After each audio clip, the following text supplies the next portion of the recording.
يعاني الناس منها جميعا في الفترة الماضية.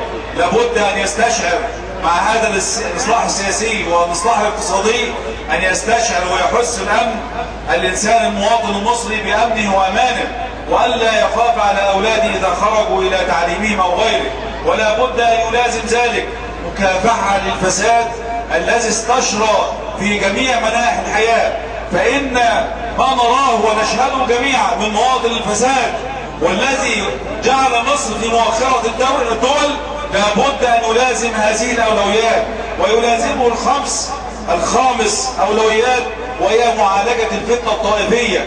ولذلك كان من الأوجب علينا أن نجيب على هذه الأسئلة مع هذا الإصلاح، حتى لا يظن بعض الناس أننا نهرب من الأسئلة سواء ملف الأرباط أو غيره. وقد علمنا النبي صلى الله عليه وسلم أن كما قال: من آذى ذميا خاصمته يوم القيامة، ومن خاصمته خصمته.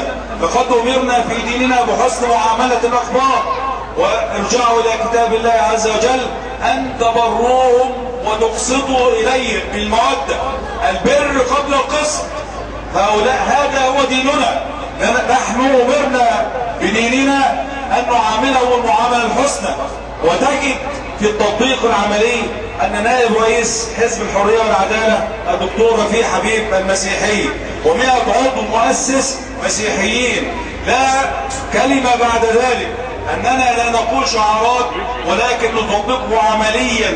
ولا يطالبنا أحد بعد ذلك بأن نبرر كل يوم أعطيهم الطمأنينة وأعطيهم الأمان.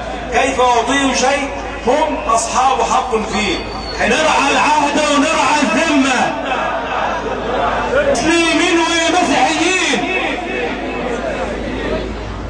أيها الإخوة الكرام، نحن حينما نتكلم عن برنامج لقد اكتفينا بالكلام عن أولوياته، ولكن هناك ملفات سريعة ممكن أن نوجزها.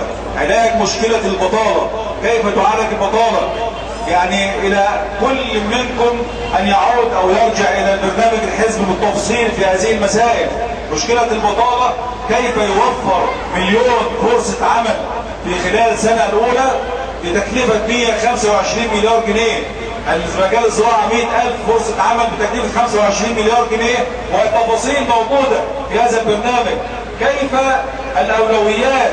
كيف نقيم 46 مشروع قومي نحشد لهم قوى الأمة؟ كيف أن تصبح مصر تقوم بزرع 1,200,000 فدان خلال 5 سنوات؟ كيف نستطيع في خلال 3 سنوات فقط أن نقوم بالاكتفاء الذاتي من القمح، بل تصبح مصر مصدرة للقمح في خلال 3 سنوات؟ كيف تصبح مصر بلا أمية سنة 2017؟ كيف نقوم بتعمير مصر جميعا، والذي شهد المركز القومي للإحصاء أن المساحة المستغلة من جمهورية مصر العربية 6% فقط. 94% من مساحة مصر فارغة. يحشرون 83 مليون مصري في مساحة 6% فقط، ثم يقال لنا أجيب لكم منين؟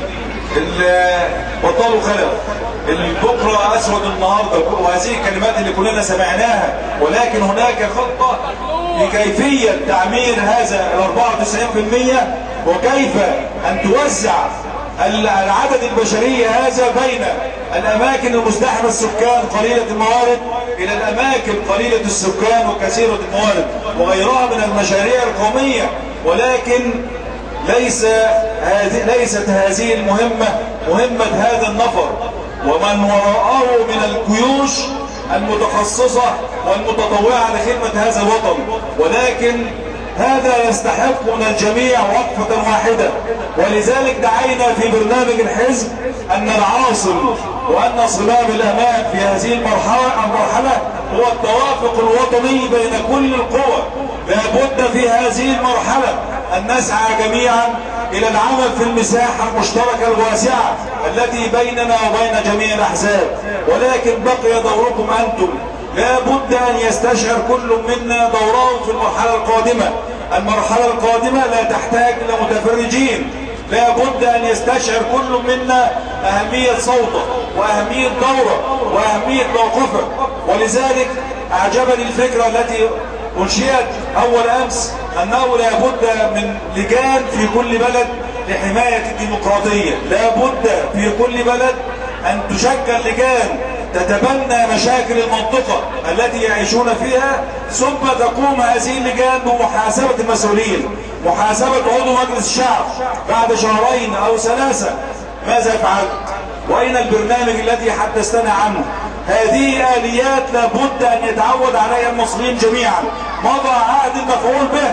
لابد أن نمارس من اليوم المشاركة الحقيقية في صنع القرار، المشاركة الحقيقية في مراقبة كل المسؤولين وكل النواب. هذا دوركم، وأول خطوة في هذا الدور أن تؤدي دورك في الانتخابات.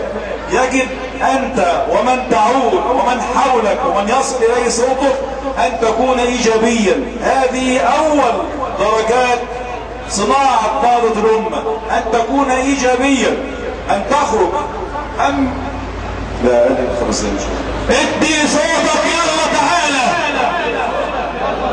للحرية والعدالة. تكون إيجابيا وتدفع كل من حولك إلى هذه الإيجابية، فتعلم أنها شهادة سيحاسبنا الله عز وجل جميعا على هذه الشهادة.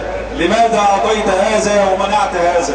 قد تكون الإجابة أصل صاحبي، أصل من بلدي، أصل قريبي. هذه إجابات كلها مرفوضة.